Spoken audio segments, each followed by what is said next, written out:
Köszöntöm Önöket, ez a Pont.eu, a Pannon Televízió Európai Uniós magazinműsora. A mai adást egy könnyed témával kezdjük, megmutatom, hogy kik a Lux-díjnak, vagyis az Európai Unió filmes elismerésének idei jelöltjei, de komolyabb témáink is lesznek, például megtudhatják, mit tesz az Európai Unió annak érdekében, hogy ne legyenek olyan munkahelyek, amelyek rákkeltő hatásúak, hogy pontosan miről is van szó, megtudhatják, ha ma velünk tartanak.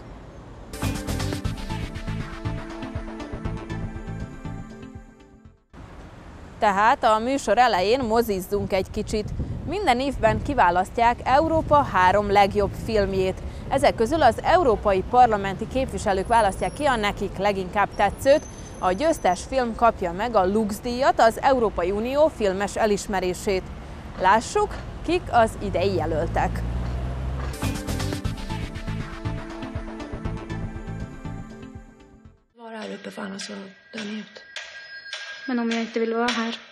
This young reindeer-herding girl is the heroine of director Amanda Chanel's first feature film, Sammy Blood, one of the 3 finalists of the European Parliament Lux Film Prize. Sammy Blood follows a lap girl determined to get the education she craves, despite the discrimination against indigenous Sami people in the 1930s. Die ist komplett verrückt geworden, oder? Hast du schon mal an die Einheimischen gedacht? Valeska Griesbach's thriller Western follows a group of German construction workers in a remote part of the Bulgarian countryside and their tense relationship with the locals. Soldat, légionnaire. Bonjour tout le monde, nous sommes ACT UP Paris et nous sommes venus vous donner un cours de prévention sur le sida parce que... BPM, Beats Per Minute, by director Robin Campillo, looks at a group of ACT UP activists in France in the 90s and their fight to draw attention to the country's AIDS crisis. It's already a hit. It won the Grand Prix at Cannes and has been chosen to represent France at the Oscars. Now, as part of the Lux Film Days project, the films are translated into all of the EU's 24 official languages and screened around Europe, with live Q&A sessions with cast and crew. MEPs will vote for their favourite film, with the winner announced in a ceremony in Strasbourg in November.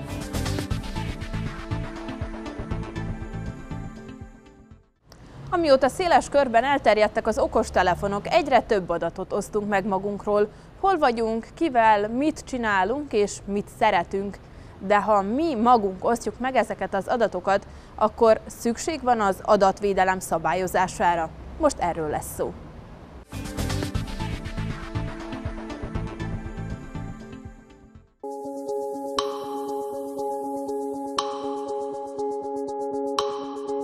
We are often asked, we already have data protection regulation. Why we then need, again, e-privacy regulation? But data protection regulation is covering only data, the personal data, like your date of birth, your address, all other things, which are fixed, like something structured in databases and so on. But communication is going on permanently. Young people are 24 hours per day sending messages through smartphone, having all kind of other communication, sending pictures in Instagram and so on. And that's not personal data. Maybe it's a paysage, maybe just a talk about event. But it is personal communication. Personal communication is revealing our tastes, our interests, maybe even our health, our friends, our enemies, our contacts, and for that it is very, very sensible, very sensitive for people, and for that this e-privacy is protecting private life, privacy of everybody of us.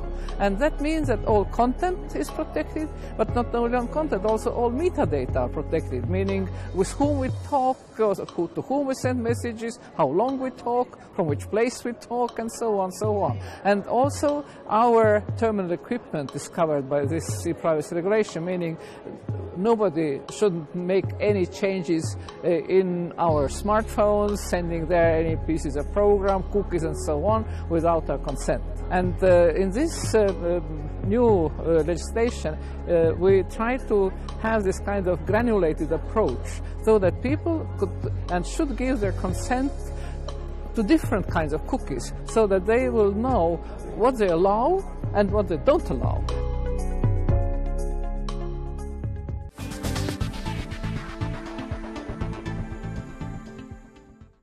Mi történik akkor, hogyha valaki egy szegényebb uniós tagországból, például Lengyelországból egy gazdagabb országba, például Belgiumba megy dolgozni? Többet keres, mint otthon, mégsem annyit, mint egy belga állampolgár. Kizsákmányolás ez, vagy pedig mindenki jól jár? Az Európai Unióban most felülvizsgálják az erre vonatkozó irányelveket.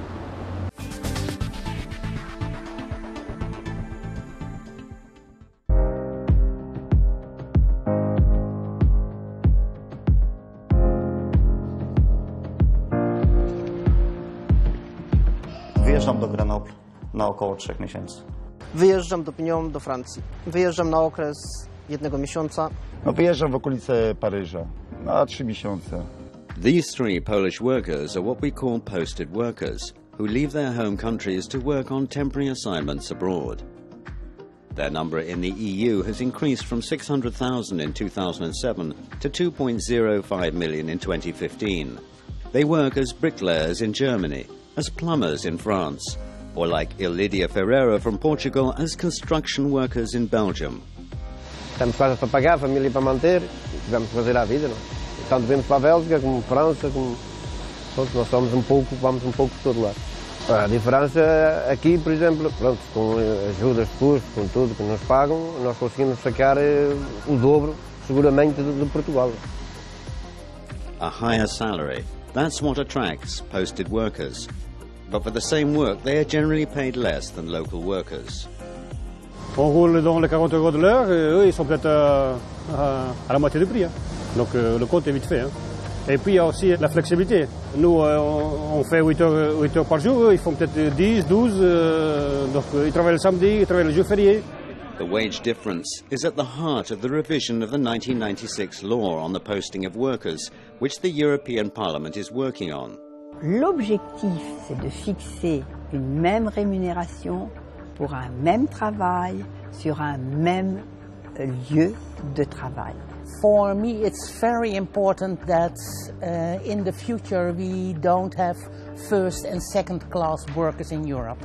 Ending wage dumping, ending unfair competition, ending exploitation of workers. It's a difficult task because the interests of the member states differ widely. In fact, the countries that receive the highest number of posted workers are also the ones sending a lot of their own workers abroad. And some countries fear losing an important labour market. In this Polish agency for posted workers, there are hundreds of requests every day. French, German and Polish companies are looking for highly skilled workers. Moim zdaniem dyrektywa o otwartej dyrektywie jest zupełnie potrzebna i nic nie zmieni, jeśli chodzi o zasady funkcjonowania tego rynku.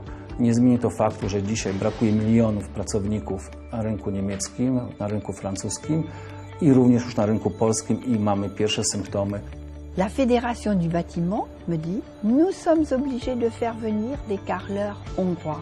Nous n'avons plus de compétences. » Less than 4 months is the average length of a posting in the European Union. The European Parliament, however, has not shut the door to longer postings. The growing demand for posted workers goes along with an increase in fraud, undeclared employees, salaries that are below minimum wage, or the use of letterbox companies. Letterbox companies send workers to work in another country while the headquarters are located in a third country where they have no actual business activities but benefit from lower social contributions. The present rules date from past century, so they are from 96. I think when we are making the rules more clear again, it's also clear what is fair and what is fraud. Facilitating the movement of European workers while better protecting their rights is crucial to building the foundations of a social Europe. That is the objective of the revision of the Directive on Posted Workers.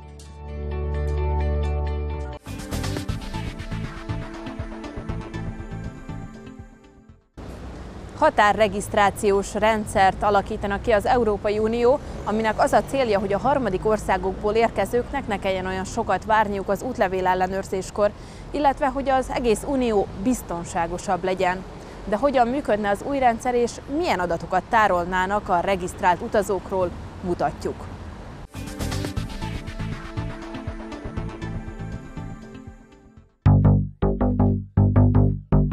se trata de crear, a través de la propuesta legislativa, un sistema integrado de control de las fronteras exteriores de la Unión Europea.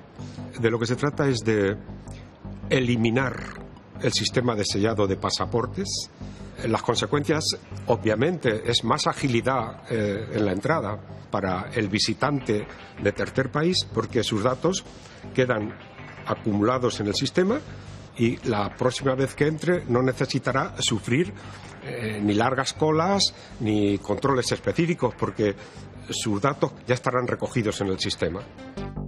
De lo que se trata es de evitar que cuando las personas que han entrado legalmente agotan su plazo de permanencia en la Unión Europea y se quedan, el sistema integrado de control de fronteras pueda detectar estos problemas para evitar la permanencia ilícita o ilegal.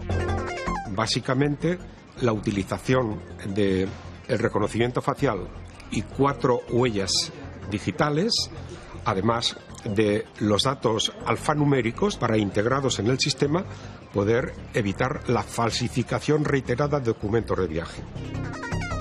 Una de las modalidades es que pueden acceder las fuerzas y cuerpos de seguridad del Estado. Y del cruce de datos y de informaciones se pueden derivar alertas tempranas o se pueden derivar consecuencias que faciliten o que imposibiliten hechos como el que ocurrió en el mercado navideño de Berlín, donde ataca a un terrorista y después se pudo determinar que este terrorista había utilizado 15 identidades diferentes. Con el sistema de entradas y salidas esto será imposible o muy difícil.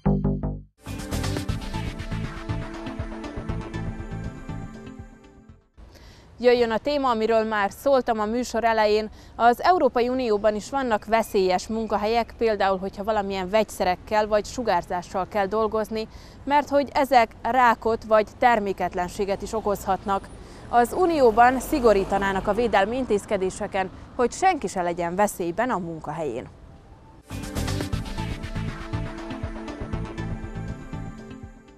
Cancer. It's the leading cause of work-related deaths in the EU, with around 20 million workers exposed to harmful elements. Cancer-causing substances could be anywhere, in the air, the walls, uniforms, machinery, and in many workplaces. You could say almost all sectors, but construction sector is one we often mention. Different industrial sectors is the service sector. MEPs are updating the rules to better protect workers from exposure. 31 million tons of carcinogens, mutagens and other toxins are produced annually in Europe. 11 new chemicals have been added to a list of substances subject to exposure limits. Stricter limits will be imposed for some elements, and exposed workers should have lifelong health surveillance. Employers will have to assess workplace risks and take preventive measures. You shall not die from your work. You shall enjoy going to work. It shall not be that you are taking a risk and you can lose your life. Parliament is also calling on the Commission to include substances harmful to reproduction in future revisions.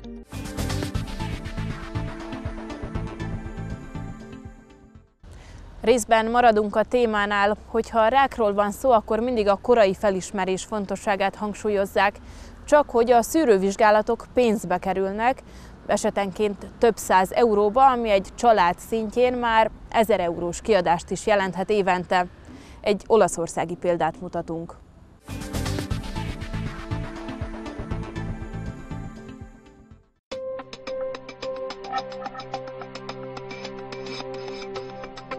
Tumori che colpiscono le donne sono principalmente quelli che coinvolgono gli organi prettamente femminili, quindi seno, ovario, utero, cervice. Ad oggi noi abbiamo dei dati che ci dicono che a livello dell'Unione Europea le donne che oggi muoiono di cancro sono circa 600.000 all'anno.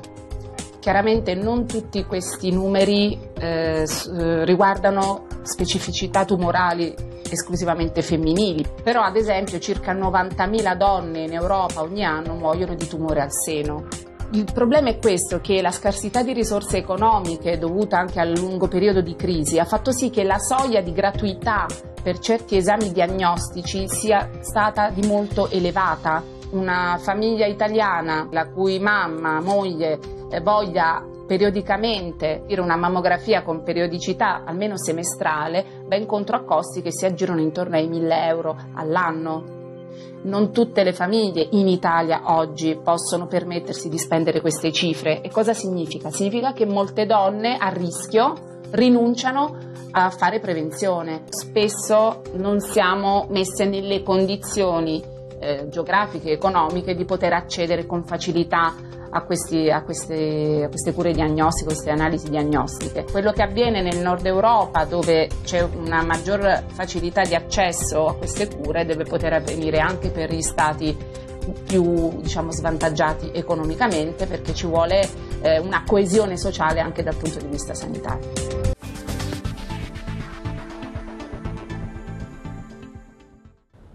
Műsorunk utolsó riportja következik. Újabb és újabb drogok jelennek meg az Európai Unió piacán. Ezek általában külföldről érkeznek. Tud az uniós szabályozás elég gyorsan reagálni erre, vagy pedig a bűnszervezetek a gyorsabbak és ügyesebbek? Kiderül.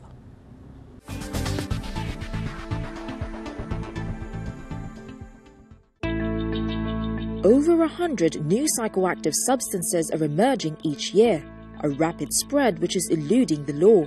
MEPs want to ban the products suspected of being dangerous and to tackle organized crime.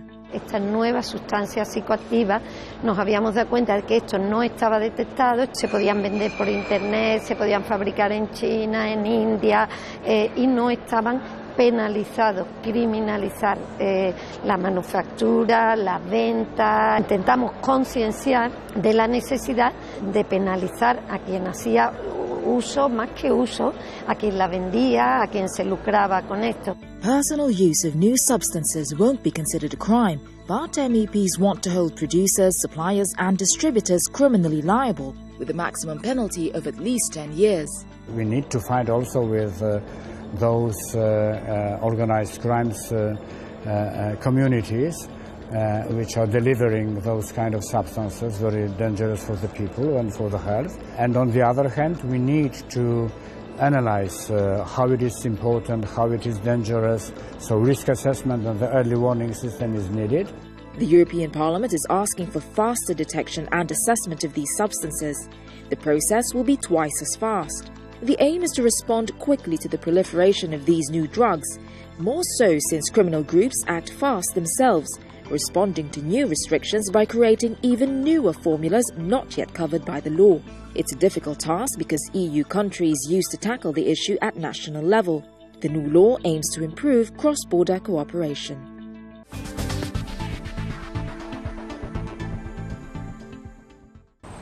Európai Uniós magazinműsorunkat, a Pont EU-t látták. 2 hét múlva is találkozunk, viszontlátásra!